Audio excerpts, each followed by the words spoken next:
Assalamualaikum warahmatullahi wabarakatuh. Perkenalkan, saya nama Supriyadi selaku penangkar kelapa upat-upat di Dusun Banyuadem, Desa Banyuadem, Kecamatan Serumbung, Kabupaten Magelang. Saya itu sebagai penangkar kelapa upat-upat yang sudah dimulai dari 23 Mei tahun 2023. Kelapa upat-upat itu perlu kita jelaskan pada saudara-saudara kita semua. Kelapa upat-upat itu kelapa termasuk kelapa dalam, tapi buahnya sangat besar.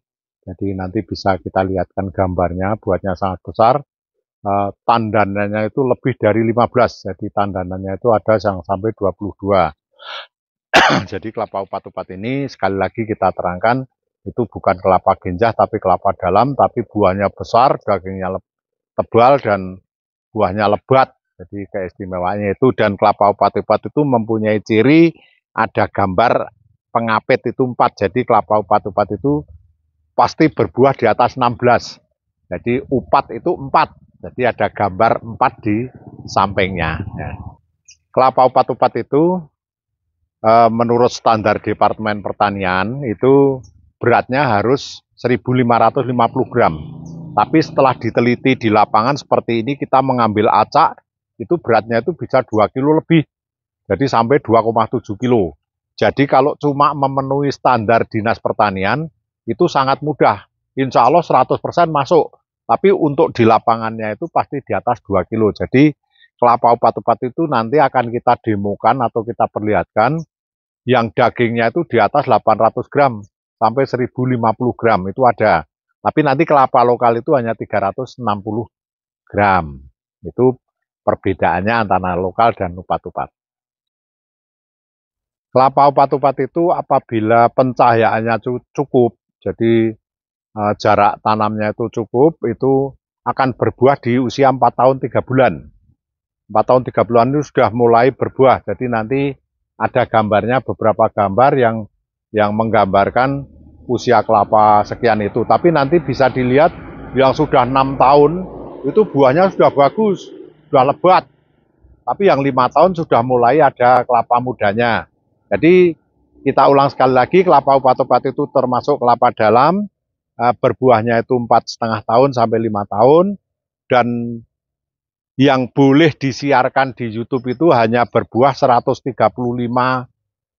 lebih per tahun. Padahal di lapangan banyak sekali yang berbuah 200, tapi tidak boleh kita publikasikan soalnya nanti tidak mengecewakan petani. Jadi kita siarkan kelapa upat-upat itu bisa berbuah di atas 135 butir per tahun.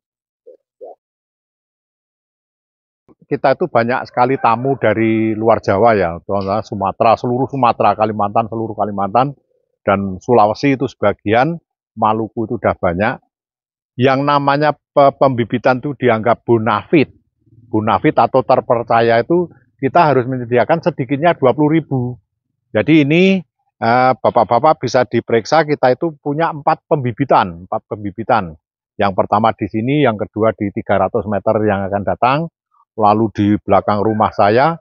Nah itu harus ada minimum sekian ini setiap pembibitan. Jadi nanti kita dipesan oleh apa itu harus ada bibit yang tersedia betul. Tapi kita ucapkan terima kasih sekali kepada Pak Wahyu, Pak Widiarto, Bu Panti, Pak Romja, dan semua yang sudah memfasilitasi saya sehingga terjadi seperti ini. Jadi kita haturkan terima kasih sekali kepada dinas dan seluruh profesor yang sudah meneliti. Banyuadem akhirnya bisa dikenal di seluruh Indonesia, dan kita harus menjaga kualitasnya ini seperti ini. Jadi seperti contoh ya, kelapa upat-upat itu besarnya itu lebih dari kepala manusia ini contohnya ya. Jadi memang harus besar sekali. Jadi kalau tidak besar itu quality kontrolnya kita akan dimarahin. Bagi saudara-saudara kita yang berada di mana saja memeriksa video ini, ya ini contohnya dari pohon induk terpilih 808. Nah ini dengan kepala saya itu besar kelapanya. Jadi ini nanti kalau dikupas itu untuk helm itu bisa. Nah nanti kita contohkan helm yang ada di rumah itu helm-helm seperti punya Universitas Airlangga, punya Brawijaya itu semua kan pakai helm kelapa. Jadi silahkan menanam kelapa upat-upat, insya Allah tidak akan kecewa. Silahkan banding dengan bojong bulat, cupat merah, hibrida atau apa saja itu kelapa. Kita punya perbandingan tapi tidak boleh saling mendahului dengan rekan-rekan yang lain. Semuanya bagus, tapi cuma kelapa upat-upat itu besarnya ya seperti ini.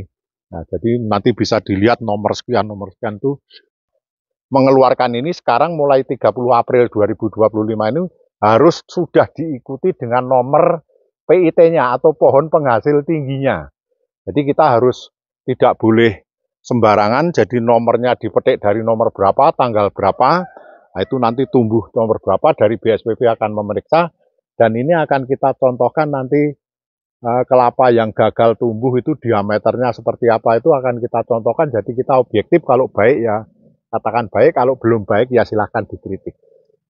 Nah ini terkait tentang warna atau PIT atau pohon penghasil tinggi, itu dulu yang diajukan itu ribuan, di atas 2000 lebih. Tapi pertama itu disetujui 1872.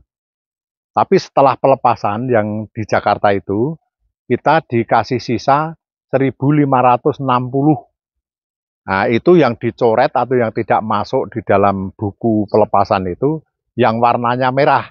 Di situ dikatakan oleh para profesor, dulu yang saya waktu diundang di kabupaten itu ada Profesor Rubio, ada Profesor Hengki, dan ada beberapa tenaga-tenaga ahli termasuk dari Dinas Pertanian itu, mengatakan kalau kelapa upat-upat itu hijau dan bulat. Sedangkan di lapangan itu, kelapa upat-upat itu ya ada yang agak kuning, ada yang merah.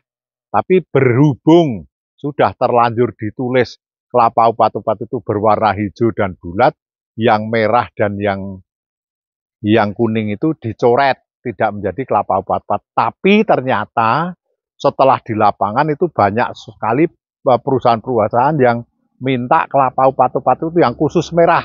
Soalnya akan diambil niranya, contohnya seperti yang di PT-PT yang minta kelapa upat-upat itu dikasih yang merah itu harganya lebih dari yang hijau. Yang hijau itu andai kata dijual 40 berapa, nah itu yang merah itu bisa lebih 3000.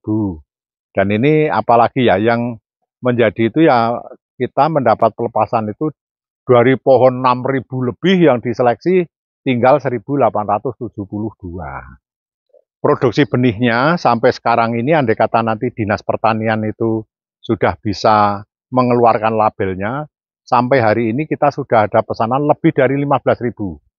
Jadi sudah lebih dari 15.000, dan saya itu pastikan mudah-mudahan bisa menjadi orang yang taat kepada pemerintah. Jadi kita akan siap membayar labelnya atau membayar penelitiannya dan sebagainya. Saya pokoknya sudah dibantu oleh pemerintah yang sekian besar ini, berterima kasih sekali, tapi berbalik akan mendukung pemerintah apa yang dimau pemerintah, tapi pembibitan itu mintanya hanya dibuatkan label dengan mudah.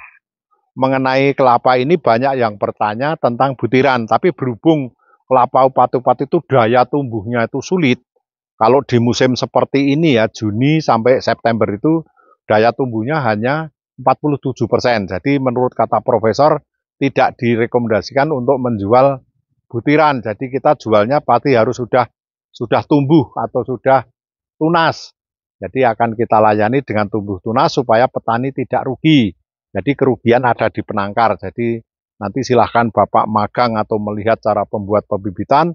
Nanti kalau sudah di bulan Agustus itu kelapa ini akan masuk di kolam semua supaya cepat tumbuh. Jadi tapi sekarang belum kita ajarkan kelapa yang masuk di kolam, soalnya masih agak ada hujan, jadi masih lembab dan masih bisa tumbuh dengan baik. Cara mendapatkan benih kelapa upat-upat itu hubungi saya selaku penangkar.